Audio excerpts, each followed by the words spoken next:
Again, thank you again, everyone. Welcome. Good afternoon, everyone. Thank you again. Thank you, everyone. Again, thank you. Again, as I said this morning, and strengthen our beautiful joy and appreciations. Again, we have a lot of reason to be joy and appreciated. This is practice means also we are celebrating our goodness. That is what it is. We try to bring the goodness of our own good qualities. Bring up that we're going to kind of clear away and transcend all those things which we don't want. Something that is a hindrance. That's what really known as practice. So therefore, again, strengthening joy and appreciation. There is so many beautiful reasons, so many beautiful qualities. We are surrounded, we are abundant to call it all these things by these good qualities. And so many that I'm sure you heard the teachings, you learned, you read, is true. It's not just, again, methodological or saying this is something kind of as lip services. Truly, we have so many marvelous, beautiful things. So there are many differences, both samsara level and in a dharma level or the spiritual level. So bring up those joy and appreciation. At the same time, and also this motivation, as you all know, vastness motivation of the bodhicitta, thinking all living beings, really them sincerely bring them wish and pray they have that great joy and peace, happiness, and fulfill their beautiful innate natures and remove all the suffering, the difficulties, troubles, whatever we are going through or they are going through. Really think that clearly by my practice, by my this practice. This is all known as a practice. This is in Buddhism, Buddha's teaching. I mean, you know, practice is something completely based upon the good heart, good motivation, good thought. That's something that's peaceful, harmony, respect, and appreciation to everyone. So bring up those thoughts, since we are practicing. We are like circle of the spiritual goodness that. So bring up those realizations, qualities, which is, again, in the many times teaching says the basic things. But basics are so important. Without the basic, we won't have anything. Therefore, basic things are the basic, that where we are standing firmly, strongly, and let grow from basic, then it becomes so organic, so beautiful, so nice. It's just appealing all the way from the day one we started, or first time we started, and all the way up to the whatever we discover in the nature, then it really becomes so beautiful. So therefore, we're trying to bring up those old beautiful qualities. And together with this Vajrayana teaching, everything is the enlightened state. We're looking to the as a Vajrayana point of view, or in the Buddha's enlightened point of view, everything enlightened state. That is our ordinary nature. That is our destinations. We like to bring up that. That's called the Vajrayana teaching is directly connected to the reality nature where things are. And that is known as, for example, for that reason, Vajrayana teaching is named result yanas. The bring fruit or the achievement immediately that. So we're not waiting for sometimes a long time kind of waiting for that, but immediately approaching that reality nature that instantly. And so bring up that kind of, let's open that door by the beautiful motivation and purity and understanding, and that we connect to the true nature as it is. All those with beautiful motivation, and then we are going to connect it to, again, to the Dzogchen teaching. This is the teaching, but the teaching is not just, as I said so many times, we're not talking from outside something, story or the kind of different things in outside. Really the teaching is pointing out our innate nature to right us, to ourselves, what we inherited, what we have, how we're going to glorify, how we're going to reveal that nature, midst of all the duality, how are we going to do? That's what the teaching says, that it's just, we can kind of correct each step, word by word, to innate kind of applying that to our nature, and think that we don't have to think all the other this, that might be, that might. It is just a directly pointing and a simple and easy, just ushering us to the point. So again, with this thought, and then we move to the Dzogchen teaching. So that was the Dzogchen teaching, we move. And the Dzogchen teaching is then, again, is one of the very famous Dzogchen teaching by Ngurpa Sambhava, and which was a hidden, and then discovered by this very great famous Tetung Karmalongka. And this is the same Tetung that who discovered also to be the Book of the Dead, which is translated by many great teachers and masters, one after another. So that same Tetung, and then also that cycle of teaching is also known as then peaceful wrath of deities. So it's all teaching on those teachings, and And so we kind of move to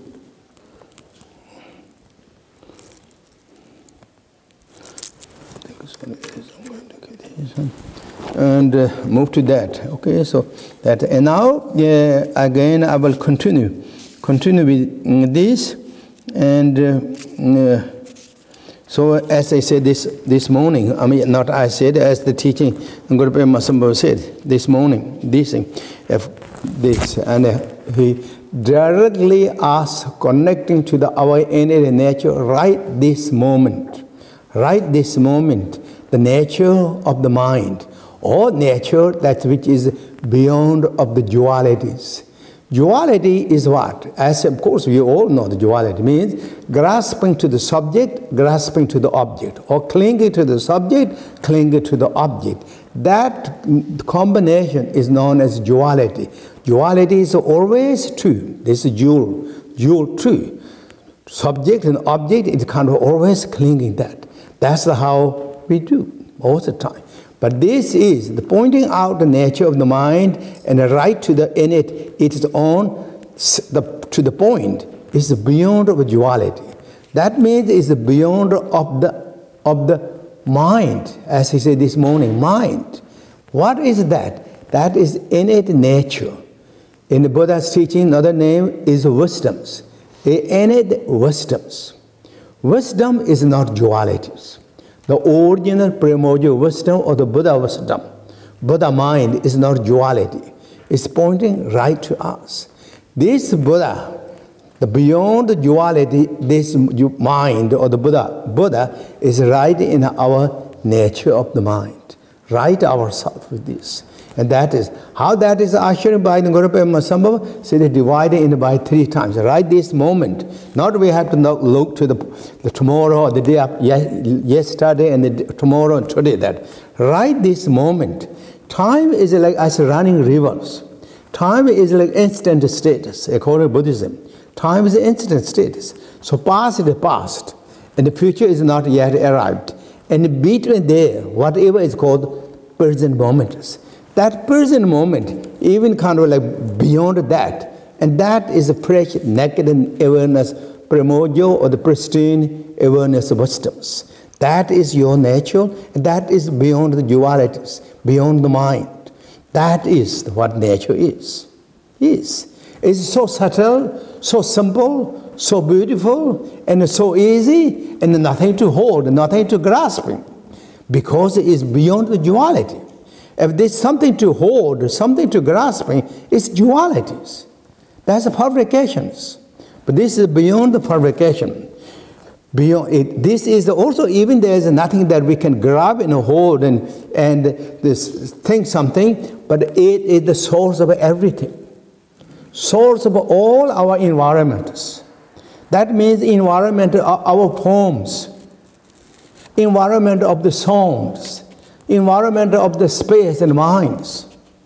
All that counts, this beyond of the point or moment, beyond the moment, that fresh, valid, direct, valid cognitions, that nature state is the source of every systems, every our environments.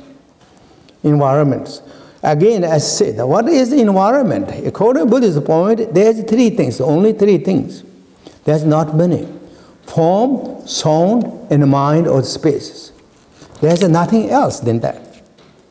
All is started from this beyond the moment precious cognition, or this valid cognition, that nature state is source. Yet it is mystery. It has nothing to hold, nothing to grasp, nothing to see, anything. It's beyond. How are we going to experience this? How are we going to find this? Self-awareness, wisdom, present cognitions will discover that nature. Individually, you and me individually will experience this nature. That is known as self-awareness, pristine cognition, experience this realization. And for that reason, and if you join the Heart Sutras in the Tibetan Buddhisms, what in the beginning of Heart Sutra said,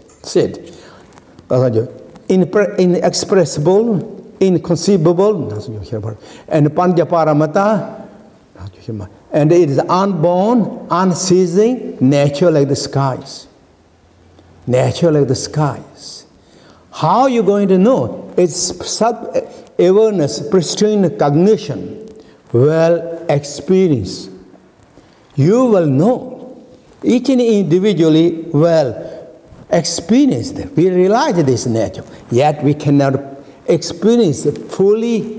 It is qualities.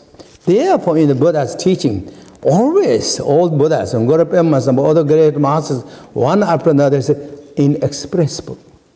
It's not something inexpressible. It is so special and so important. I don't like to explain. That's not the case. There's nothing to explain. You can't explain. For that reason, great master Jigme Longpa and similar as the Malarepa all said to express of this nature full.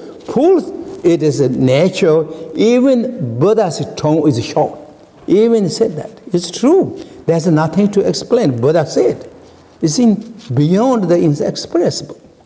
This nature is the nature of you, nature of the me.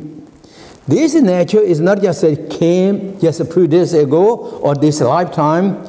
According to Buddha's teaching, it started with the beginner's times. We have this all. Whatever we go through challenges, difficulties, this and that, up and down in the samsara, nature never changed. This nature, what we inherit, never changed. When you reach enlightenment, become Buddha, nature, nothing changed. There's nothing improved. Anything. Or nothing disproved when we are wandering in the samsaras. Nothing improved when you reach enlightenment. Nature remains exactly as it is. My beloved brother Khenpo Padnishero, Kinchi Padnishero, when you used to say many times in quotation from the great Buddha Shakyamuni's teaching on the Panjaparamata, you say this. Whether Buddha came this world, but that Buddha Shakyamuni himself said, whether Buddha came in this world and give the teaching of the Panjaparamata or the teaching in that nature, nothing improved. Nothing improved. When Buddha did not came in this world, did not give any teachings, nature didn't lost any qualities. Nature remains exactly as it is. As it is. This is our nature. This is our where we can rely. Relying where we can discover this nature. This is the treasures. Today, by the teaching of Guru-Pema Sambhav or the Dzogchen teaching, is directly pointing out that innate Buddha realization nature, the free from the duality, that is what it is. That is. So, that we all inherited. Now, Guru-Pema Sambhav explained of this nature. So now, if go kind of that is about what nature is. Then this nature inherited all the enlightenment qualities. Every enlightenment qualities, or every Buddha's achievement, realization, fulfillment, whatever we called, kind of talk about the Buddhas or the enlightened beings, that all inherited within this nature, your natures. Nothing is, again, same thing as I said many times, nothing is missing, nothing is lost. To these qualities are summarized nature, kind of highlight that qualities. This is what is known as three kayas. As I said this morning, three kayas. Dharmakaya, Sambhokaya, and Nirmakaya. That we told always the enlightenment, when you reach the Buddhahood, what are you going to achieve? You're going to achieve the realization, or you're going to achieve or attaining the three kaya status. And what are those three kayas? As I said, three Dharmakaya, Sambhokaya, and Nirmakayas. These three kayas is right with this our innate nature of the mind. What is Dharmakaya? Dharmakaya is nature of the emptiness aspect of the nature of our awareness. This is a Dharmakaya. What you heard Dharmakaya explanations? Dharmakaya explanation is infinite freedom and free from all the complexities and aspects, pervasive nature and freedom. That was what you heard in the general Buddha Sutra teachings, Dharmakayas. this nature of our emptiness awareness, emptiness aspect of nature, has all that. So Dharmakaya is right here. That means the ultimate result, the ultimate achievement of the practicing that through the such as meditation and all that is right here. Only we have to discover. Discover is that. We have to polish, we have to glorify this nature. It's right here. And then what is a Sambhogakaya? Sambhogakaya again here. Here, Guru Pema Sambasit. I mean, I use Guru as Guru Pema Sambasit. Dharmakaya is the emptiness aspect of nature. There is nothing any existing, solid, substantial existing. That aspect of the nature is Dharmakaya. So this is right here. And what is now Sambhogakaya? Sambhogakaya is generally what word meaning of Sambhogakaya? This is a Sanskrit word, Sambhoga. Sambhoga and Kaya. Sambhoga is Sanskrit word which means luxuries, richness. If we translate roughly that into English, richness body, richness forms, or the abundance of body that encompasses the abundances, all the abundances. And that is actually in Sambhogakaya, what is? That richness of Sambhogakaya is nothing shortage. Sambhogakaya is rich. Sambhogakaya is fulfillment. Sambhogakaya has every aspect of everything clarity. Here in Guru Pema Sambhava, what said here? The self-illuminating clarity, self-illumination clarity aspect of the awareness is Sambhogakaya. Self-illuminating clarities. And now we think, what is self-illuminating clarities? Self-illuminating clarity is another terminology in the Buddha's teaching, wisdoms. How many wisdoms? Wisdom can be divided 5 different wisdoms. Wisdom, those are known as the Dharma Dhatu wisdoms, and equanimity wisdoms, and mirror-like wisdoms, and all accomplishing wisdoms, and the discrimination or distinctly awareness wisdoms. Those are the wisdoms. But this is the wisdom, but the wisdom is not just only intelligence. Wisdom is luxuries. Wisdoms arise in many different ways and aspects. Therefore, in the Sambhogakaya status, in the Buddhahood, everything is the environment of the wisdoms.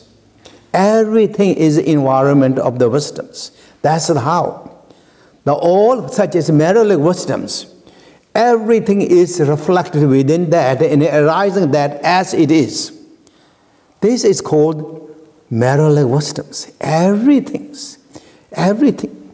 The equanimity wisdom is everything is also, even though there is a variety of different aspects of natures, all that arising, but reality level, everything is the same. Everything is the same as great wisdoms. There's nothing, any kind of working or any bumpy or irregularities. All is the wisdoms. Wisdoms.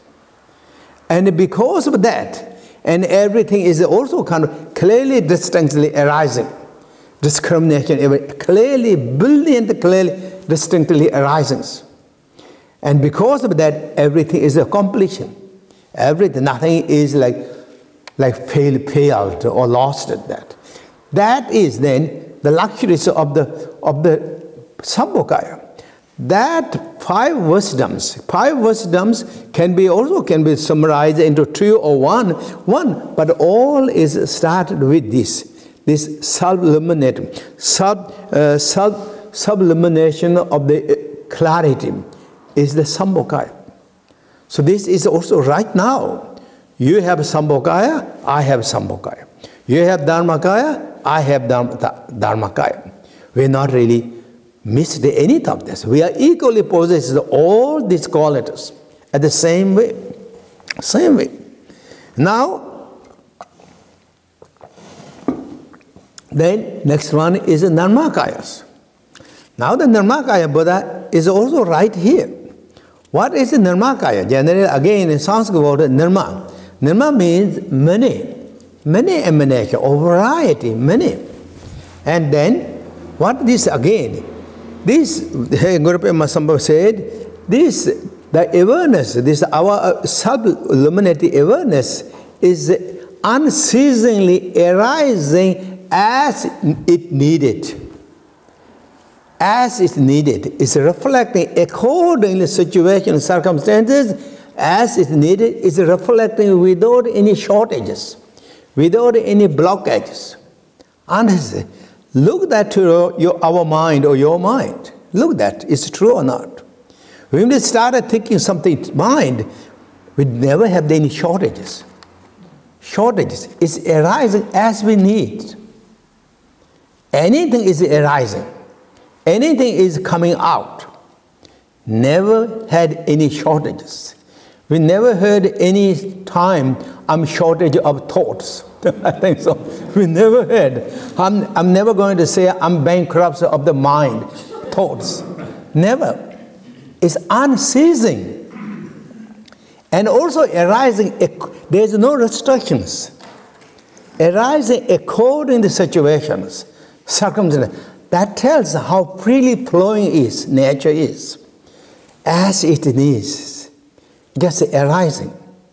That arising energy of the free-flowing quality of the nature of the mind is known as nirmakayas.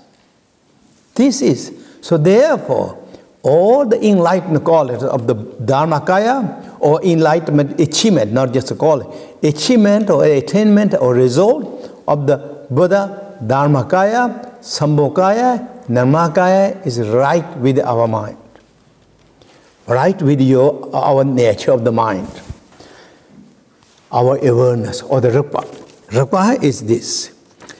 These all three together, now we use it as three distinctly, but where these are, all is in all. It's not three different compartments, three different sections. That's how beautiful it is. All is in all. Within the dharmakaya, all these two are within the dharmakaya mind.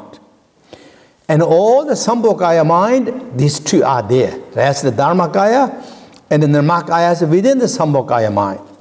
And within the nirmakaya mind, sambhokaya is there, dharmakaya is there.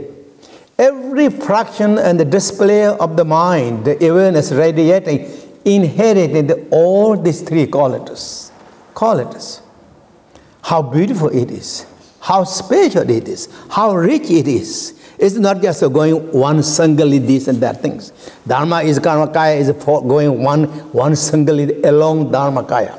Nirmakaya is following one singly Nirmakaya alone. Or like kind of alone. Or the Sambhokaya is going alone. All is in all. But yet it is also reflecting all that things. For those reasons, and what they use kind of to symbolize the metaphors. In Guru Pema Sambhava or the Buddha Shakyamuni or those great masters use the symbol as quartz crystals. Crystals. Quartz crystals can has all the colors and all the lightness and all that clarities. Yet if we try to find out each of those, you cannot find. That is just a brief kind of symbol of the example of this how the mind is, or this awareness is. So this is our nature of our present mind. Our present mind of this this moment of the mind, it has all that full quality of the three kayas. Dharmakaya, Sambhokaya, and Nirmakaya, it is already enlightened status. So enlightenment is right here with us. Only we have to explore. Only we have to discover. And we have to recognize, explore, and maintain that. And to that. So then again, moreover this, again. And this Guru Pema Sambhava is pointing out more again in another different way, techniques, this.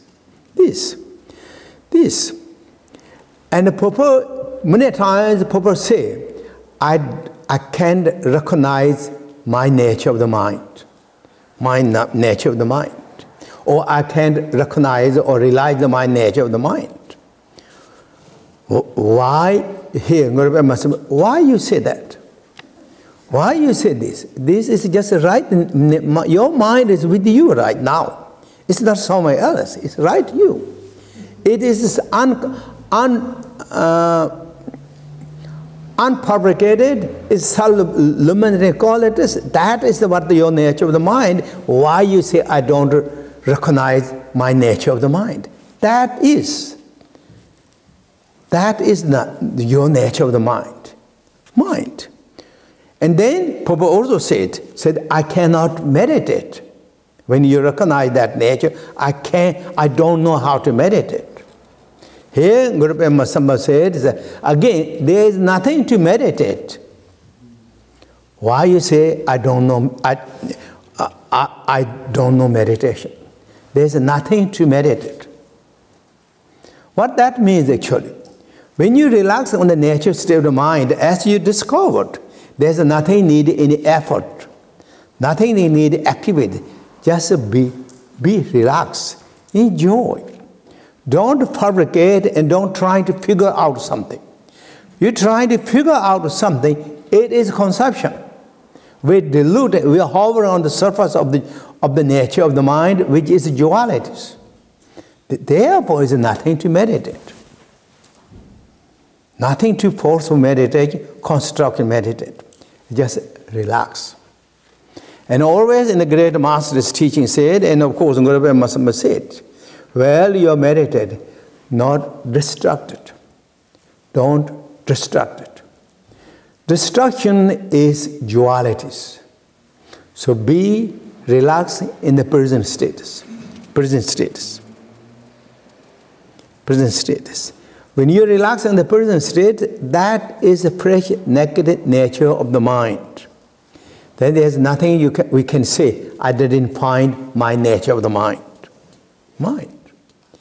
Nature of the mind is clear, in open, emptiness state. This is all the time with us. For us, and as you discovered, relax on this nature. Nature. And what is the mind now? If we start thinking, again, of course we know the mind. This thinking. For example, this time, what is the meaning of dzogchen? That thinking is mind. That is mind. Mind.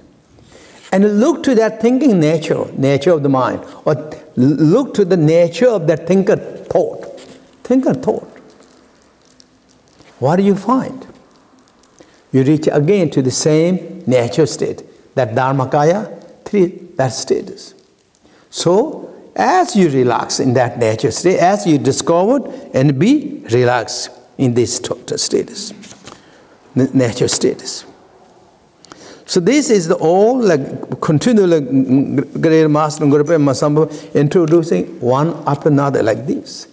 Now I think pretty much you understand. You understand what is like nature of the mind or what is rupa. Rupa.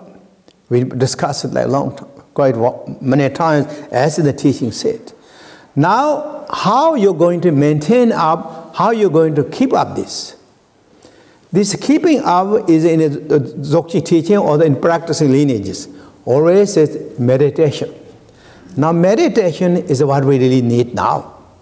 Once you recognize that nature, we're going to keep up that nature. And because we're going to stabilize that realization. Even you have the glimpse of the nature, realization that glimpse, due to our forceful habit patterns of the past lives, it will blur away, it kind of carried away. Therefore, to stabilize this is known as meditation. So we have to meditate. We have to meditate. We have to practice this. In order to do practices, then I talk briefly again. This is more directly teaching so on the view, on the view of the nature of the mind. But how we're going to keep up this practice? Many of you already know. You're all practitioners. Practitioners, a long time practicing, you're already there. But few of you don't know. Even you know already practice. I will remind you to that. reminding to you this. This meditation, when you start a Dzogchen meditation, now you discovered Buddha is right in our nature of the mind.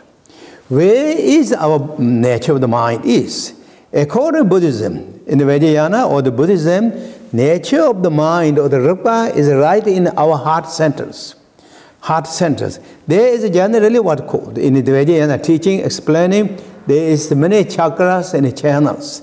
And the chakra channels, if a simple language you use, is all nerve systems.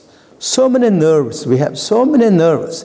According to kind of like grossified, the nerve systems are 3 channels and 4 chakras or 5 chakras. And then more larger is the 72,000 of the channels that. And then if you do more of that, then countless channels or nerve systems. Every pore of the hair is channels or the nerve systems. So there is no really even count in the teaching said that many nerve systems we have that. Now in that all the nerve systems, where is our awareness? According to Tantra and according to Dzogchen teaching, our awareness or our intelligence, our mind is residing in the heart centers. Therefore, heart center is named in the Vayana teaching Dharma chakra. Crown chakra is named as the chakra of the blissfulness. In Speech chakra is named as enjoyment chakras. And heart chakra is called Dharma chakras. Dharma chakra is the place where our awareness is residing that. And now this awareness nature is within our heart centers. And then what is the brain? According to Vayana teaching, brain is the second as like headquarters of the mind. It is like what's called the principal heart is the center, the place where the mind resides, but this brain is like second, the powerhouse. Powerhouse is mind, and therefore this heart and brain has strong connections. Of course, everyone has connection, but it has more distant connections. So that's according to teaching of the Vayana teachings. So now we have to maintain these realizations. Already is maintain realization in the Dzogchen teaching. Now how to do it? Needs as a head. It needs, like for example, everything of the body. It needs head. It needs feet.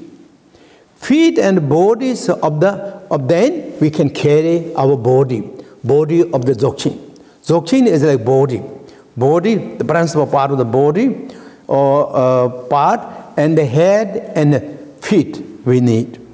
What is the head of the Dzogchen meditation? This is head of the Dzogchen meditation is the devotions and for training of the minds. For training of the mind and the devotions and the bodhicitta, those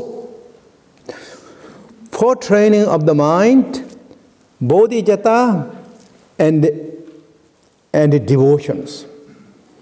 These three are the head of the Dzogchen meditations. And now, what is for training of the mind? Many of you know this.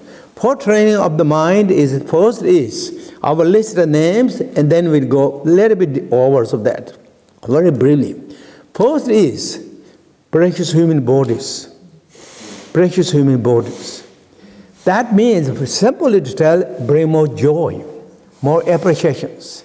This our body, the precious life that we have, is not just so coincidental.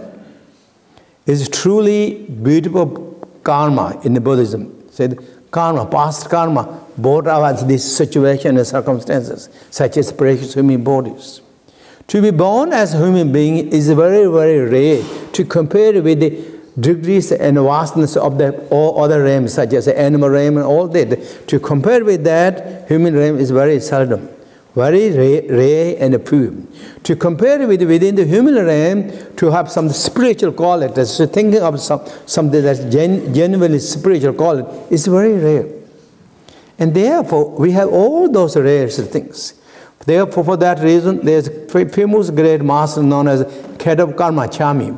He said, in one of his teachings, he said, we have so many rares things are connected. So many rares things. We have all that. That all those rares things, really we have all this. Now, all the opportunity, beautiful things are completely kind of like bundled up, surrendered to us. This is not just a coincidental, truly. It is our beautiful connection, our beautiful fortunate, our good deeds of the past, and both of this. Therefore, bring more joy and appreciation. And joy and appreciation and respect to every other living being, to everyone. That is known as the first training of the mind. Second is, then you all know, the impermanent. Impermanent is just like roller coaster is here all the time. And therefore, when you have the opportunity, when we have the situation, really use this time. Do something good things for us. There's many good things we are doing for us, for ourselves, or for myself, or for others, but do also this something that really touch to your goal, that we can kind of cherish ourselves with confidence. So that good kind of that. So therefore, take the advantage of the time, every situation, circumstances are surrounded with us, and this is not going to wait all the time. Time is changing, time is going away all the time. So therefore, this is not just only happening to us and to everything. You look to all around the world, to look to the thing of the past memories, in our these present lives, memories, and think now, how many things have changed, how many things are moved, shifted, and all these things. So therefore, really take this kind of bring close, kind of vividly understanding of the impermanence. And the third is then cause and conditions, and the effects are inevitable. This is the thinking of the karma. See, every action, whatever we do, it really has some result and consequences. And that is also the same, like whatever we do, if we do good things, it will bring good result. If we do something bad, it will bring bad result. That is the law of karma, or the nature of the systems. If we plant the seed of the apple tree, it will bring apple's fruit. If we plant the rice, it will bring rice. If we plant the corn, it will bring corn. Same way, if we planted the poison seed, it will bring poison. If we planted the magical seed, it will bring medicine result. I mean, this just follow externally, inwardly, everything system is very same. And therefore, we do good things to benefit to myself, to the others. So that is thinking of our actions and our deeds and the system of that. That is third training. And then fourth is the samsara. Samsara has difficulty and troubles, the challenges, one after another. And therefore, also trying to be more kind of open and courage mind. And at the same time, not to grasp, clinging, like to be that way or this way. Kind of all that, this just makes more tired and more trouble to us. So open our heart and our mind with four trainings. Four training is very important, and that's what the Buddha also gave the first teachings. The Four Noble Truth teaching is, among these four training of the mind is the first, among the Buddha's Four Noble Truth, this is the first two truth teachings. Suffering truth, cause of suffering truth. That is mainly is reflecting on that nature of that. So this. And then once we have that thought, and the second, next mostly important is then the bodhicitta. Bodhicitta also encompasses with being closeness to the Buddha Dharma Sangha is known as the Buddhism refuges. Refuge or bodhicitta. Feel closeness to the Buddha Dharma Sangha, which means Buddha means again ultimate state of loving kindness and compassion. Compassion, feel the being closeness to the Buddha and use that Buddha as mirror image to explore our love and compassion, joy, and bring that. Buddha discovered the beautiful love and compassion, what's the ultimate state as it should be. And I like to be discovered that. Buddha is calm and peaceful status. I like to be calm and peaceful status. Buddha is a good example. Buddha is a good role models of us. Therefore, being close is this spiritual best friend that we ever can find. Being close to that. And the teaching is the message of the Buddha. Teaching what Buddha practiced, what he learned. That Buddha shared us.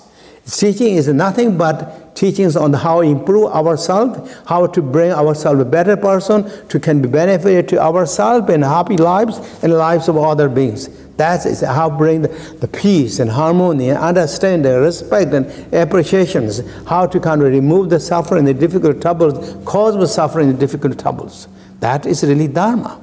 That's a very special word of wisdoms, intelligence, being closeness. This is something good for us. And the Sangha member is a spiritual friend, helping, assistant, helping many ways. Many ways. But our Sangha members are giving us many ways, with inspiring, supporting. Sangha members are supporting and helping our courage and commitment, confidence, our passion, and then our understanding is a helper in the path. Therefore, again, who follow in the path of the Buddha, we all the same path, teaching that. So, being closeness, this is that what is known as refuge. And then together with the bodhicitta. Bodhicitta is love and kindness compared toward all the living beings. And that you know, I think you heard so many times. This is, and this bodhicitta is like only will bring joy and peace, happiness. Bodhicitta is the essence of love and compassion, kindness. That is what the bodhicitta. And thinking about all the living beings. Really like to support, like to remove the suffering, the difficulty, troubles. Sincerely wishing and thinking of that. That is bodhicitta. So bring that also to this bodhicitta. And the next one is mostly important, is the devotions. Devotion is what is that you bring the realization. All this now, for this training of the mind, refuge, and the bodhicitta, and now we're adding these devotions. Devotion is, nature of the devotion is confidence. Nature of a devotion is respect. Nature of a devotion is appreciations. And that we need it to get back the realizations. Without the devotions, our understanding, knowledge, whatever we learn, it will become kind of intellectuals. Intellectuals, and then intellectuals, of course, is good, but however, it is only kind of maybe more in the brain status. But when you have the devotion, that teachings and all the instructions, observing to the heart. Without the devotion, even we know all the everything. Every Buddha teaching, in the teaching said, you won't get the realizations. You got that. Therefore, for that reason, again, Buddha Shakyamuni said in one of his teachings, he said, Shariputra, the realization of the true nature only comes by devotions. Only by devotions. That is what we need. Because when you have the devotion, you have, as I said, you have no doubt and hesitations. Confidence is strong. Richness, thought is strong. Appreciation is strong. And now you begin to settle. Observing all the teaching, the observing or merging, dissolving all the teaching in the heart. And that without that devotion won't get. And that is many great masters says. One after another, great master Sarahad, one of the very famous masters of the India or the Mahasiddha, he said, when you have the devotion, realization comes right in your palm of the hands. He used the example, palm of the hand. That your palm of the hand has the treasures. Treasure we didn't see for a long time. But the moment you have the strong devotion, that comes right from your palms, as by the power of the devotions. See it. And then you read life story of all those great masters. And even they're so learned, even they know everything in all those things. But without the devotion, they really didn't get realizations. One after another. For example, great master Lungchipa, he's one of the greatest scholars in the Buddhist histories. But without that, even that knowledge didn't board until he met his teacher and he received the teaching and he embraced it as all teaching with devotion, and then Longchenpa become one of the great enlightened beings in the Buddhist histories. And then look to the Milarepa, the great master Milarepas, how he got the realizations. Read books, I'm sure you read. And all this realization comes by the devotions, everything. With the confidence, the devotion, and keep the practices. So therefore, the devotion is so important. So therefore, now I will talk a little bit about this, how we do. Now, when you practice this, Now you begin to practice it as you now know the meaning of the Dzogchen, and now you begin to practice this. And first, you sit down on the cushion, or if you have nice shrine and make nice offerings, such as candle, incense, and flower offerings, and do 3 prostrations to the shrine, and sit down on the cushion comfortably. And then when you sit down on the cushion comfortably, and then you're going to reflect in those thoughts. And for training of the mind, refuge, bodhicitta, and the devotions. And feel strong presence of the Buddhas. Enlightenment is right in front of you. And feel really strongly and relax that. And if you have some prayers and chanting, chant some prayers, such as prayer is the invocation of your power. And also power of your devotion, and love, and joy, and appreciation. And also is the invocation of the blessings, the assistance from the Buddha, Dharma, Sangha, or from Guru Pema Sambhava. So it's very special prayer. Prayer is very special. And do those prayers if you can.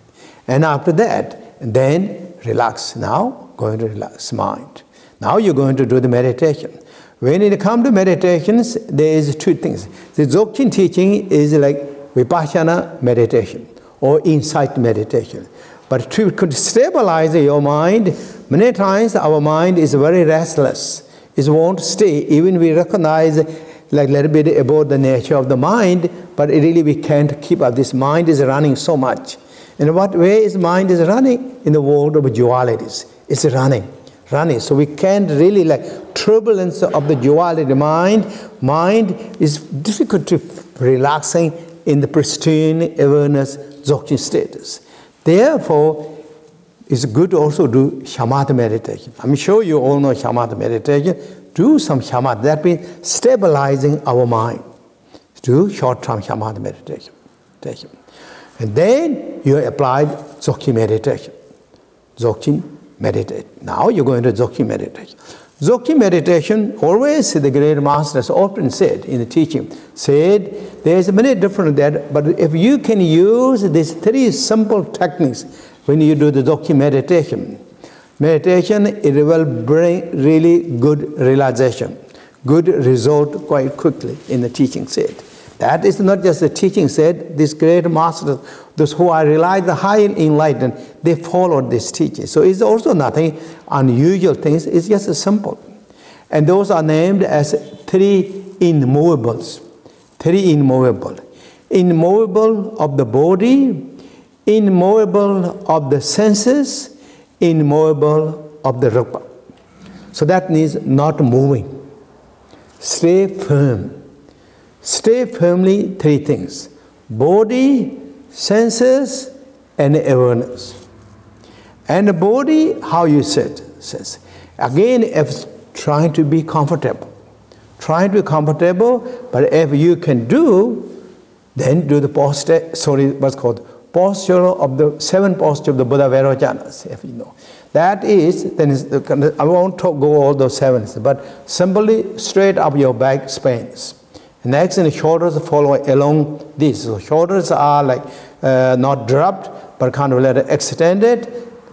The belly pull, let it gently in. So it's not just again like we are kind of like this, but straight up. So the spines straight and the backs. So shoulders are held up or extended, but not forceful in it, but naturally kind of gently that. And then you sit on the cushion.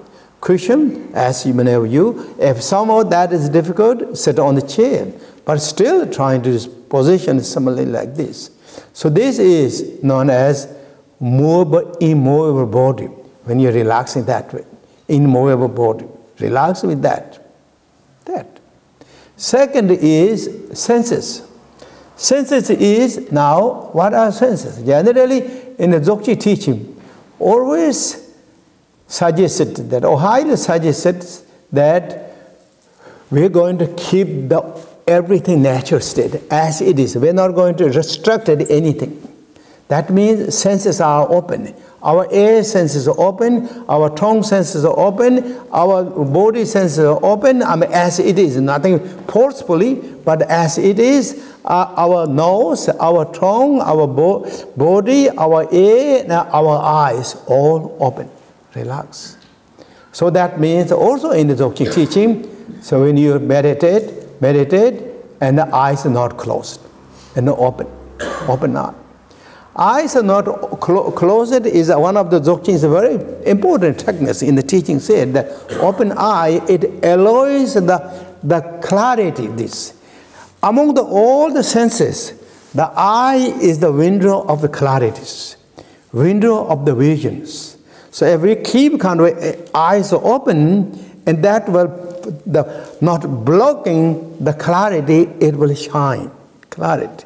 And also some I heard what's called the neurosurgeon.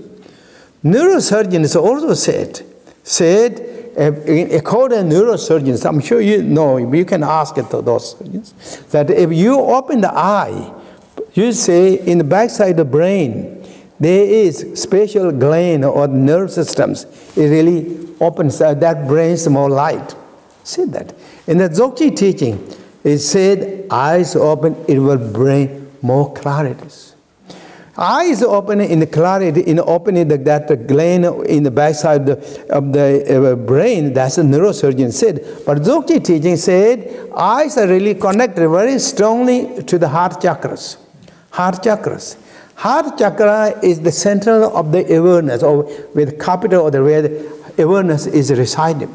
So when you open that, it allows the energy of the awareness, clarity. And that, what is energy, what is the clarity of the awareness? Is the wisdoms. The 5 wisdoms is really allowing to the clarity that shines through that. So opening eye is quite important in the Dzogchen teaching set. When you open the eye, also just open, not forcefully, or you're not concentrating anything. Just simply open eye and not blinking, not moving, resting to the space. What you see, that is. So therefore, is immovable of the senses. Immovable as the senses in the teaching said, in the Dzogchen teaching, keep the senses open as a clean leg. Clean or the leg.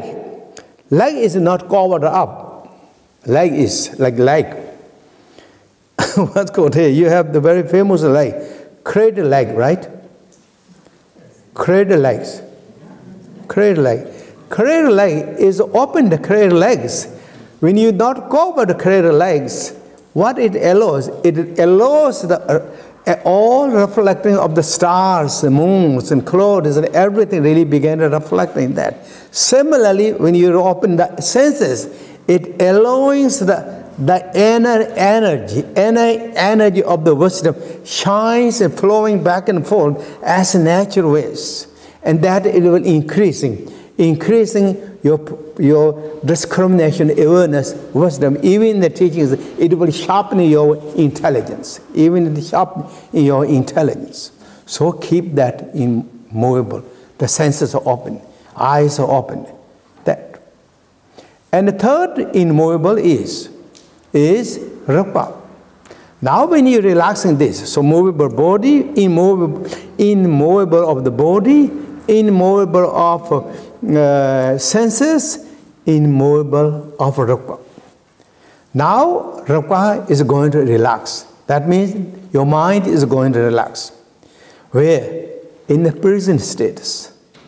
Right in the present state. Not in the past, not in the future, and right in the present status. Present state, also there is nothing substantial exists in the present status. It's beyond of 3 times, in teaching said. Beyond of 3 times, you're going to relax. Now, relax in that status. Open, pristine, and keep that natural status. That is the Dzogchen, keeping up these Dzogchen meditations. And occasionally, when you occasionally bring out more joy in the devotions. Feel strong presence of Ngarape Masamba, all the lineage masters Buddha said everything. Again, those beautiful, those present thought or the devotion, again merged back to the rupa status. Without any even trace or the trails, went back to that nature status. Continue to relax. And occasionally bring up great compassion, bodhicitta, which all sentient beings have the great happy, joy, peace, free from suffering, the cause of suffering. Really strongly thinking, such great compassion. And again, let it arise naturally from the rupa status. Again, let that merge back to the rupa status. Again, continue relaxing in the present status. That is known as the three immovable way to relaxing, maintaining in the rupa status. And to do this, again, of course, we all need joyful effort. This is not going to happen one short time practice. Keep, continue practice. That is what we know as advancing your practices, being more familiar. In the Tibetan word, meditation is what? It's called gom. And in the many times in the teaching said, gom means, again, in that is Tibetan word, gomba mai gomba is. Gomba means meditation. Gomba means familiar. Make familiars. So meditation is nothing but making more familiars. More familiars with the nature. Nature is with us all the time, but duality is forcefully kind of covered and carried away, that it become kind of almost nature become very alien for us. And therefore now we have to come back to our nature status. Nature is so back to be that more familiar that. Doing that again and again. That is known as meditation. And I'm going to stop short time here. And after that, then we come back. Again, I will continue on this teaching. If you have some questions, I will also discuss. Okay. Thank you. Thank you, everyone. Thank you. Okay, thank you again. Ashidelis, welcome everyone. Now we continue again. And now I mentioned to you in that when we recognize nature of the mind, when we recognize all the pristine awareness, our rupa, we have to maintain, we have to keep up this. To keep up this, and then it need, like I kind of use the metaphor, head, and then recognize the rupa, or the Dzogchen teaching is like body. So if we say the body, what it had, body has the head, body has the limbs, and then the feet or limbs of that. So with this kind of example, the head is this for training of the mind, and the refuge, and bodhicitta, and the devotions. Those are head, or in other words, those are the foundations. With that foundation, now we begin to practice Dzogchen. When we practice Dzogchen, means meditating now. Meditation started with the three immovable ways. Immovable of the body, immovable of the senses, immovable of the rupa awareness. That also applies, nothing changing anything, that body keep as it is natural ways. According to Buddha's teaching, when we keep the body in these seven postures of Buddha Vairochana, or what I said simply those ways, it kind of keeps the naturally system as a body. That means body has what? Channels. Body is channels. Channels or nerve systems. Nerve systems are filled with one of the major force is of course blood, but also known as wind. So wind is moving. Air is moving through the nerve systems. That when wind is moving through the nerve systems, what is accompanying is our mind, our awareness is also moving that. So when the body is relaxed, when body is balanced, it will balance the nerve systems or the channels. When the channels are balanced, it will balance our moving energy. The wind is balanced. When the energies are balanced, that will bring the balance of the mind. When mind is balanced, that will easily shine the clarity. It is a natural expression of the mind. It comes easily. So for those reasons, then body should stay relaxed in that way, the immovable way. And then the second is the senses. Senses are very active. Senses are like the gates, the windows of our mind. We have how many senses? We have 5 senses outside. Those are the eye senses, or the organs, if I use. Organ, eye organ, ear organ, nose organ, tongue organ, body organ. Then we have the one other organ that which we don't see outside, which is mind, senses of mind. So all senses are relaxed. When all senses are relaxed, that's called immovable, movable, all relaxed. Keep naturally. You're not preventing, we're not regulating, like to be that or like to be that. Keep open as it is. Just relax that. We're not going to reject, we're not going to accept, we're not going to do anything about our senses of movement. Relax and try to that. And that when we keep that, our naturally awareness become very balanced. Mind is become very balanced. But now the rupa comes. Rupa is our essential goal to discover, because we learned teaching, rupa or the mind is a source of everything. From mind, everything is reflecting. Now we're going to directly dare to the boss or the leader or the producer itself. And we're going to live again alone. We're not going to do anything. When we say, and when not we say, when the Dzogchen teaching said, relax in the present status, what that we understand, what we understood at that time, that means we're not going to fabricate anything. We're not going to duality do something this and that way. Relax as it is. No hope, no fear, no wanting this, not wanting that. We just release all that fabrication of conceptions, regulations. Relax. And to do this was called in the teaching, relax in the present status. The present state, the pristine present state which is not diluted, not is regulated by the dualities or grasping and clinging. We're going to relax in that status. So now, what is? Now when we do that, what is relaxed? Relaxed in the nature state, not just a relaxed, abide in the nature. Body is the abiding nature status. Our sense of the energies are relaxing natural status. Our awareness is relaxing nature status. That is what we're going to be. Dzogchen teaching and the Buddha teaching is the natural teaching. It's nothing alternative or this and that ways. We like to explore and shine out of our beautiful basic nature as it is. That is really the Dzogchen meditation. So that is the principal body of the meditation. That is what we're going to do.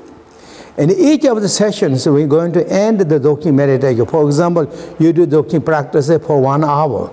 Start at 5 minutes or 10 minutes with that, all those devotion, those things. If you have some chanting prayers for this training of the mind, refuge in bodhicitta, and the devotion prayer, do those. Those are the teaching also very renowned in vayana Buddhism, known as calling Lama Fa. What that means actually? It means devotional prayers. You feel precious, you feel richness, you feel the richness of the connection of the lineage of love and compassion and wisdom that came from the Buddha Samana or from Buddha Shakyaman all the way now, until now. Our lineage is true love, true compassion, true wisdom, and respect and appreciation, harmony and peace. We're connected to that. We're swinging in that prem and that rhythm. We're joining with that. And therefore we're going to relax, joy that. Those are very important. So once you did this for, let's say, 5 minutes, 10 minutes, whatever, and then do Dzogchen meditation for 40 minutes, or 50 minutes, or 40 minutes, 45 minutes. Dzogchen meditation. And during that Dzogchen meditation, as I said, this is practical instructions. Practical instructions. You don't have to do all the one-time meditation that. And you can break short times. That 45 minutes, particularly at the beginning time, you break, maybe 10 minute meditation. Break, when you break up the joy in the devotions. Bring up the bodhicitta. Bring a rich, sincerely, may kind of bodhicitta those prayers. Do that for a few minutes or 1 or 2 minutes. Then release that. That also, that consumption, release. Where?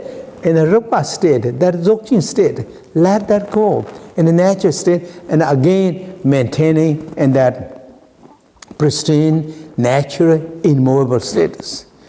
That is how you're going to practice again and again for 1 hour. 1 hour or 40 minutes. After now, you did maybe 5 or 10 minutes meditation, practicing of those foundation or the foundation practices. Now concluded comes what is in the teaching called dedicating the merit and the aspirations. Aspiration prayers. This is again very important, aspiration prayers. Because this Buddha teaching is practicing of the one-way practicing of the loving kindness and compassion, thinking of all the living beings. Now you're concluding all these wholesome, beautiful, authentic, peaceful, truly just very awesome practices. We're going to conclude that with the very same way and bring up the good heart now. Good heart and a good thought of bodhicitta. And whatever the merit or the energy I gain from these my sitting practices and doing this practice, I share that for all the living beings, that energy. That energy brings them joy, peace, happiness. Remove all the suffering, the difficult troubles. Whatever they experience, really sincerely wish. And dedicated that merit to all our friends and family members who've been gone from our sights. Also dedicated to them and to all the beings. Beings which wherever they, according to Buddha's teaching, they're not gone disappeared. They're somewhere in this realms, this world or these realms. Really wish they got from what you practice.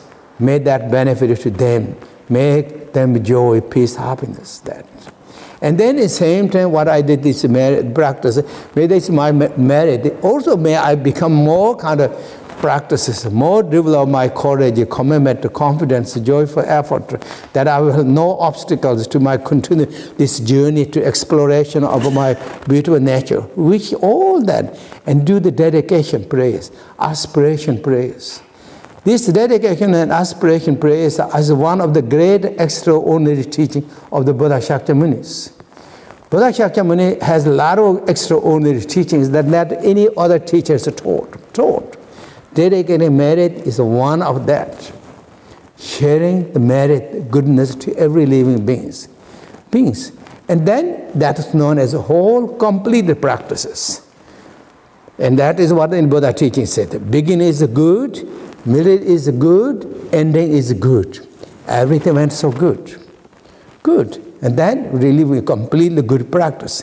Then you come to the post meditation. Carry that energy. Trying to carry that energy, that flavor to the post meditation world. And occasionally during the midst of your busyness or our busyness activities, trying to reflect those thoughts, even for a few seconds or few moments or for 1 minute, you're really coming back to the home and the origin home. It's very important. You're really strengthening your nature, your practices. That is known as keeping the practices. So that is generally kind of whole how to do the practice, and I'm sure you know already you're doing that, but this is again I'm reminding to do that way. Then we are keeping the practices. Then if you can keep a little bit long time, you have a little more longer than 1 hour or whatever, trying to extend that. But keep every day as part of your activities. Practices keep as part of your everyday activity. You have many activities, but this practice is keep as part of your everyday activities. And then it's really beautiful. Kind of you're keeping the rhythm, you're keeping the momentum, and then it will grow and strong and deep and really keep that continue. So that is my kind of thought, general kind of instructions. Now again I go back to these teachings a little bit more. Again is introducing the nature of the mind or the rupa and pointing out again and again what Masamba is doing this to us again and again. Reason why is doing again and again, as I said before, when we practice it, we need confidence. It's not just no kind of new kind of intellectual knew that, but it's really know so strongly when you have the great confidence that cannot be spoiled by any external circumstances or any hindrance. When during the practice, or during the meditation, or during our good deed, there's a lot of sometimes obstacle comes. Those obstacles sometimes comes very appealing, very seductive, very kind of real things. It looks like so sympathetical, so real, so concerning statement. All these different ways can come, but whatever it comes, it is disturbing us. It's disturbing us. Those obstacles, what is in the Buddha's teaching named poor demons. Poor demons. Poor demons. Demon is the metaphors, but it's not that really that something comes like strange affairs or strange things comes. That, but it's just making obstacles. So therefore, then use it as like demons. There's the 4 demons. Among those 4 demons, what is one is the emotion demons. Emotions arise one after another. Sometimes when we do the practice and meditate or good deeds, emotions are like kind of raging fires, even more stronger than before. Sometimes, some cases, and when we don't have the confidence, when we don't have the kind of like firm, stable, some degree of realization, we begin wondering why I'm having all these things. Should be removed all these things. Instead, that I'm having more of these things. And then it created the doubt and hesitations. When we doubt and hesitation created in our heart and mind, what is weakening? Result is weakening our practices. Weakening, and we lost almost going to lose the ground. That's what happened, these emotions. And then one is the demon is known as, among the 4 demons, what is? Distractions. Distraction is sometimes very appealing, that. Sometimes very kind of like appealing, sympathetic, as I said, concerning, and also kind of they can appear in this form of the old seductive ways that appealing to our senses, to the ear, to the eye, to the nose, to the tongue, to the body, to the mental state. It's just so appealing. And what is the result? Is the obstacle, is pulling us from our ground. All this. So that is what, because with our confidence are like not too strong. Our realization is not improved. And then we carry. So therefore, Guru Pema Sambhava is the teaching again and again pointing out. So every anger, then there's no room of the doubt and hesitation. So our practice is strong, firm, and good, solid, and move forward and growing. That's the reason. That. Now, with this understanding, and how is this? And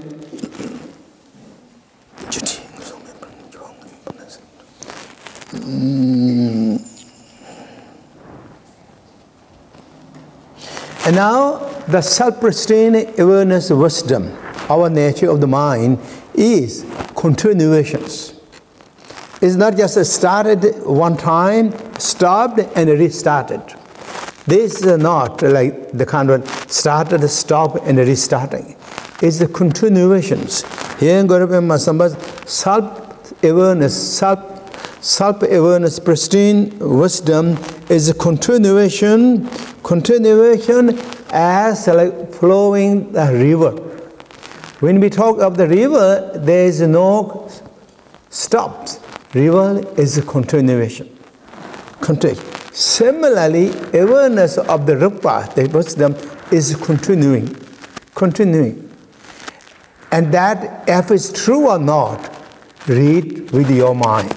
That's what Guru Pema Sambhava said. Read your mind.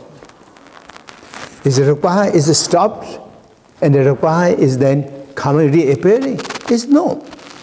Pristine awareness is a continuation. Yesterday's awareness of cognition is the same as today's. What is today's pristine awareness is same as tomorrow's. There's nothing really change or stops, ups and downs.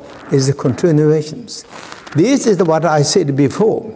Before, the pristine awareness is not just only started this lifetime. It's from the beginner's times. Beginner's lifetimes started its continuous flowing systems. Its awareness is continuous. So therefore, we don't have to be concerned or worry is something different than what used to be, or it will be something different. It's a continuation. It is. So that is like as the continuation awareness of wisdom is. Now the second is when is arising this awareness, intelligence, when is sparking. Sparking. When it is sparking out, for example, intelligence that is sparking out, you cannot, again he said, this is that in sparking intelligence is not substantial existing things. It's insubstantial in a way. Is not solid. Is not solid. It appears. It just in the sparking awareness is sparking. It is not existing. I translated insubstantial. So, or insubstantial, or it is not really existing as solid existence. And what is that? And in Masambhata is like blowing the air or the wind. It's like blowing the wind. Wind. So the sparking awareness is like blowing wind. It's not substantially solid, tangible existence. It's just like blowing winds. When blowing the wind in the space or in the sky, when we see, even if you feel this wind is blowing, but where that wind come from, where it's gone, there is nothing that we can tell, find out. Similarly, sparking awareness is the same as that. Even we know that awareness came, but it came, it's gone. It's like blowing the wind in the space. Again, Gurupada Masamba said, read your mind, is it true or not? So that tells if all is emptiness. Emptiness display is happening in the space of the emptiness of the mind. Mind, there's nothing, is substantial, solid, exists, tangible that we can hold. So here, Gurupada Masamba said again and again this.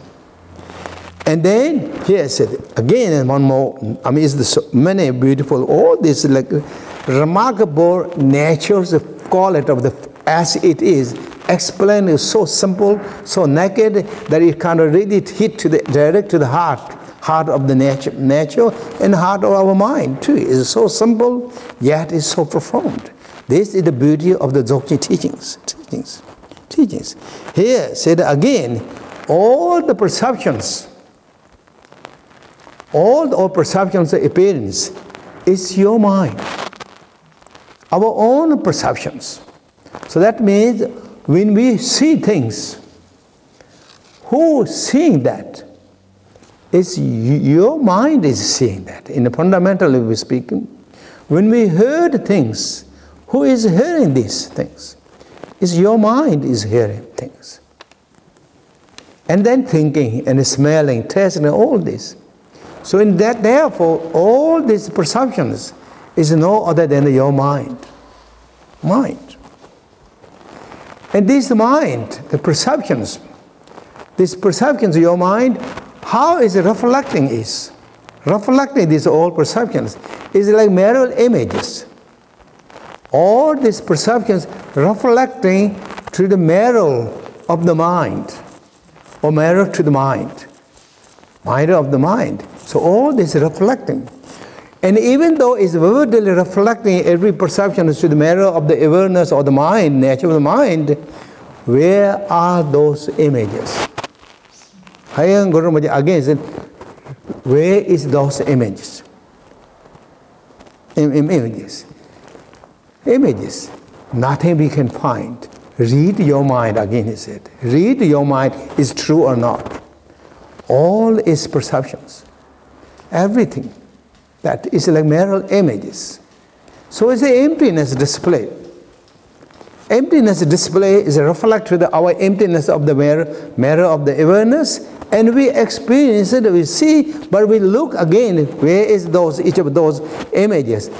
There's nothing we can find, even at all. Even so distinctly we see the images in our mind, but yet all is, we can't find as we want. There's nothing to find. Yes. And all the conceptions or thoughts, whatever we think, whatever things, even they're so categorized, each of these, one after these things, all is self-liberated. Self-liberated.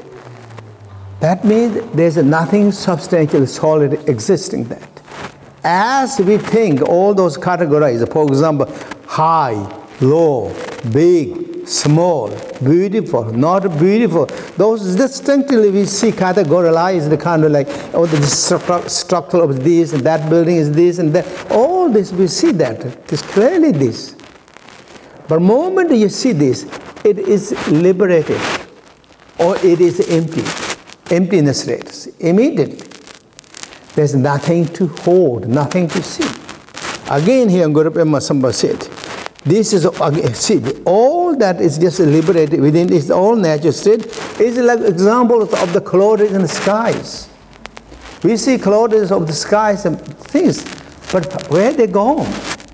Most they gone. Where we find the trace of that clouds are piling up, that are our clouds. Nothing. It's all came. It came from the space of the nature. It showed in the space. In the space, it's gone in space. Same way, all this categorized, this place, as you said, high, low, big, small, beauty, not beauty, all those qualifications, so vivid, this and that. But the reality level is all gone. All liberated. Where is gone? It's gone to the natural state of the emptiness. Where it came, where first place they came, it came from the emptiness. And it showed in the emptiness for a moment, and then it's gone. Even that moment where you experience, or where we experience the categorized things, there is no substantial solid existence. Again, Guru Pema Samba, read your mind. Is true or not? This is all instructions of the nature where things are. The teachings can be applied to the meditation status. Also, this teaching can be applied to the post-meditation status. Post-meditation and meditation state is a division of the beginner practitioners. With the enlightened beings like Buddha and Guru Pema Samba, all those great enlightened masters, there is no difference between post-meditation and meditation. All is that nature status. They don't try to make that division. For that reason, Buddha Shakyamuni in the teaching said, he used the Buddha's teaching, used examples, metaphor, as Buddha Shakyamuni to express that Buddha used as metaphor of the elephant. Where the elephant is sitting is the metaphor of Buddha, that elephant is. Where the elephant is sitting is in meditation status. Where the elephant is walking is in a meditation status. Where the elephant is standing, it is the meditation status. Where the elephant is sleeping, is in a meditation status. That's what the teaching says. What that means, meditative state means a great natural status. Buddha is always in that natural status, not the duality world, not obscure duality. With those people, we are, for example, us, duality beings, then we have to make the distinct meditation status, non-meditation status. Even if we have that, I mean, it's good, still we're practicing that. So that, but otherwise, is it all in that natural state? There's nothing really, the meditation makes nature spatial, or not meditation makes nature not spatial. It's the same. Nature, that nature is the same. So, here, this is, like when we are in the post-meditation status, conceptions arising in this attractment, emotion arise, is blowing air, or blowing that wind, or they're blowing that, or coming out those clouds in the space of the emptiness mind. And then, when we attract it, we're grasping, clinging on that. We're obsessed with that. That, what is the imagination, nature, mind, and we grasp it. That is known as grasping and attachment. Then we make all different emotions around that, which is attachment, which is again emotion, which nature is also empty too. Therefore, all this is what Buddha used in metaphor, delusion. It's all diluted. Diluted and the delusions. Or hallucinations, or related truth, or mundanes. All those words Buddha used. So this. And now, again, here,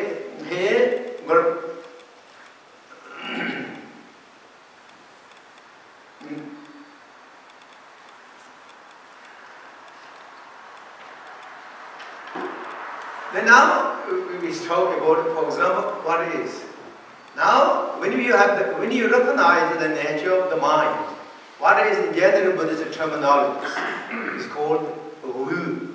The wu that you recognize. Now you understand that wu. Wu that you're going wooing all the time. Wooing all the time. That to woo all the time is what the terminology teaches. That is meditation. You're going to woo. Woo, what do you understand? Woo. What? Woo. Okay, I'm going to say woo. You're going to woo all the time, woo. Sorry.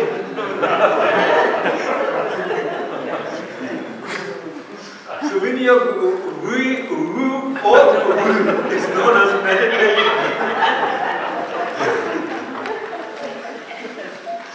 This, of course, now meditation. What is meditation actually? Meditation means nothing but dealing with your mind. There's nothing else. It's the mind, the relaxing mind in the natural state, which is the woo state. Woo is natural. That is really natural. So you're maintaining your mind in the woo state, and that is meditation. So basically, meditation is the mind. And the same way in the Buddhism, what we call after meditation, then called conduct. And again, the conduct is keeping up that meditation and keeping up your beautiful activity with gentle mindfulness. Everything keeping with your meditation, your activity, all that kind of maintained and keeping up by mindfulness. So that fundamentally speaking, also conduct is nothing but the mind. So now if we kind of say this, if we look all that, what is it? Woo is the mind, meditation is the mind, conduct is the mind. What else is? It's all mind. Natural mind. And the same way, when in the teaching said, in the Vayana teaching said, in the Vinaya teaching said, and keep the vows, keep the samayas. But reality level, what is that? Nothing but again mind. Keep the mind, with mind, by mindfulness. Keep that gentle, relaxed, with mindfulness. So all this doesn't matter, whatever the terminology you use, which anger will move in back and forth, is all mind. And this is, again, is true or not. You read that yourself by your mind. Is it true? So all this is the teaching, really, Dzogchen teachings. So even though this is there's more teachings, which I think whenever you have these translated books, you can read. But this is what the essential meaning and essential of this teaching of the great Master Gurukha Masammas.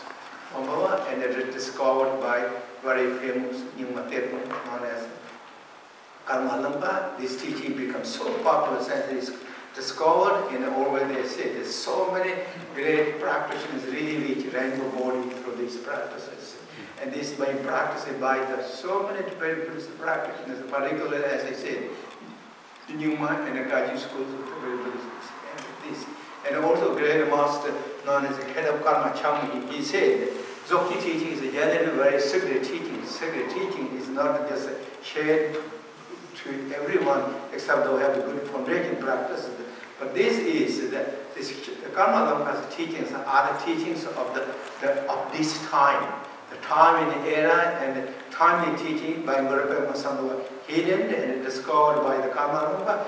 Therefore, this teaching is something that you can expand and explore and share to others as long as or as many as they are interested. This is something that you should share.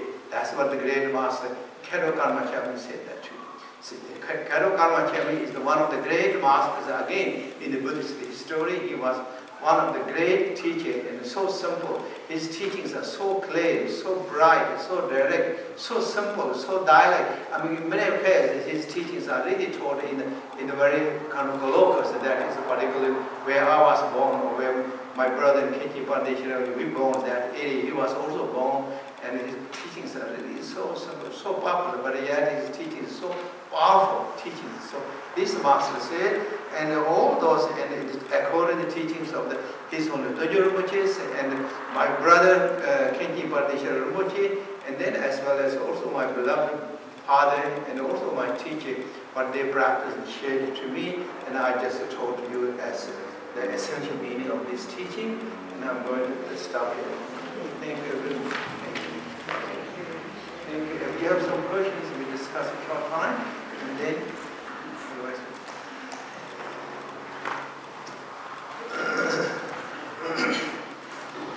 Rinpoche, thank you for teaching us Dzogchen. I wonder if you can talk a little bit about lion's gaze, and does that correspond to opening the five senses, the immovable, three immovables that you talked about? Might be a huge topic, but just a little bit on this. Lion's Gate. Lion's Gate is that book you quote, Lion's Gate, that book, right? Yeah. That book. And this is, again, Dzogchen teachings. Dzogchen teachings is one of the, again, this is a teaching. I mean, it's the same, really, basically the same, these teachings, nothing different. But it's slightly different. This teaching is presented by very famous, I think, Dzogchen master, the first Dzogchen master in the human poems, so that was both teaching, as I said this morning, that Garab Dorje gave these teachings, Dzogchen teachings, and the teaching said Garab Dorje gave all the Dzogchen teachings as a single lineage teaching to his foremost art student, the Manjushri Mithras, and so he transferred every teaching to the Manjushri Mithra, and then Garab Dorje kind of fulfilled all his activities, beneficial activities in the regular human form lives, and then his kind of like transcendenting his physical form in the rainbow bodies, and that rainbow bodies, so it's become the hip of the rainbow body. And that moment, the Manjushri Mithras kind of feel like very, in a way, kind of like sad that disappearing his teacher in the rainbow body, so he made some yearning or the longing statement, and that moment, then Garab Dorje reappeared from the hip of the rainbow body, extended his right arm and taught the lion's gaze teachings, or which is known as three words that penetrate to the heart of the nature of the mind or the heart of the Dzogchen. So three pointed teachings. Those teachings are the first is teaching, so directly introducing the nature of the mind as innate nature as it is. That means also this we discussed this as Gurupema Sambhav said, teaching the nature is you have, we have. So it's already here. It's not something that we have to search and looking. So it's pointing out that exactly nature is right here. So on the direct, on its own nature, it's pointing out. And so that is the first teaching, the pointing out the nature as it is. And the second is then, it is known as decisively confidence. Confidence that you maintain on that nature status. So that means, again, this nature is, no matter whatever the situation, circumstances, the changing, external, the ups and downs, all these things, nature really never changing. Nature never changing, it is just there. So you have the great kind of confidence as it is. There's nothing to changing it is. Doesn't matter whatever, as I say, in the externally change, ups and downs, all this samsara, illusion, the difficulty, troubles, but nature is nothing really changed. And have that realization and build up the confidence with that as it is.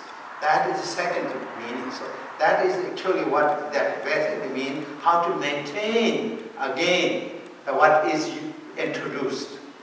This is maintaining it.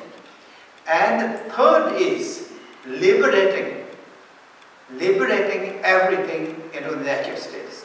Now we're moving forward, we recognize, we're maintaining, we're maintaining that with confidence, but there is the display of the samsara, display of the rupa is never stopped.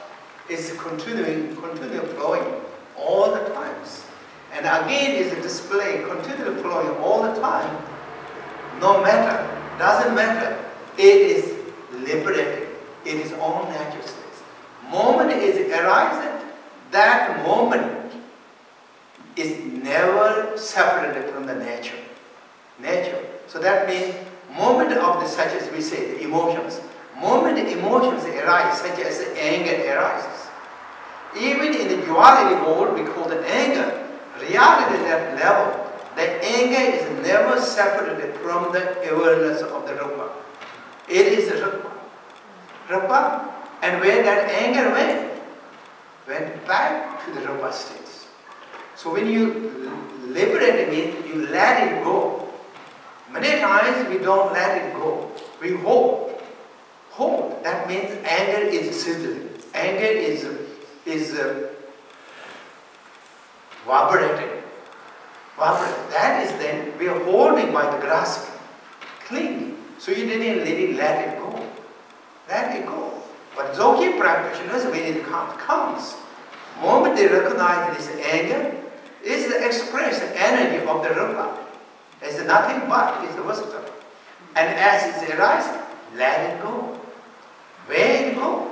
Went back to the rupa states. So this is just, I use the examples of anger. Everything, every emotion, every sense are that states. When you keep this realization, that is known as then the lines gaze or lines views. You're really keeping up the confidence, courage, and fearlessness as it is, and yet simple and humble and very respectful and humble and simple. And that is then Dzogchen practitioners such as known as yogi and yogis. Thank you very much.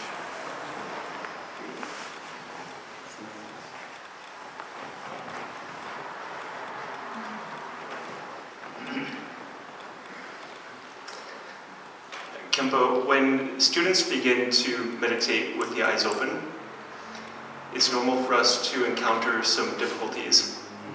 I'm wondering if you can offer some techniques or explanations to help us to overcome those difficulties so that we are encouraged more to practice with our eyes open during meditation. This is, I think, so we really try, when we're relaxing our mind and the natural state and open mind, I don't think it will make obstacles. But if we have a little bit, when we open, because many times, I mean, this is not just like closed eye is nothing wrong. In the Buddha teaching also, maybe the closed eye or semi-closed eye, look into the toilet tip or nose, all those teaching making that. That is like kind of more casual, more kind of like regular ways. But when I open it, that we kind of always feel a bit sensitive. So, oh, I will encounter all these different things. Kind of that sensitive kind of attitude, thought. And then when I open it, it's like it is like really bothering. But if you don't care, have that thought not at all, and really relaxing, just that in the I don't really is going to bother. Except sometimes those who has a dry eye, or sometimes mention they have some troubles. But even the dry eyes and looking to the gently relax and natural ways to the space, I don't think it will make more dry eye than what already dry eyes. Okay, thank you. We stop here. Thank you. Okay, thank you very much, everyone. Again, thank you. Okay, thank you very much. Thank you, everyone. Thank you very much, everyone. Thank you very much again, the beautiful Dharma Center Inside Meditation, and thank you, Venerable Robert, and then as well as also Paul, and everyone who's helping organizing, and Dennis, and everyone who really helping us to bring us here and to organize this event, and had the opportunity to be with you all, discussing that bit of Dharma according to my capabilities. I'm honored, and thank you, okay, everyone. Thank you, everyone. Thank you.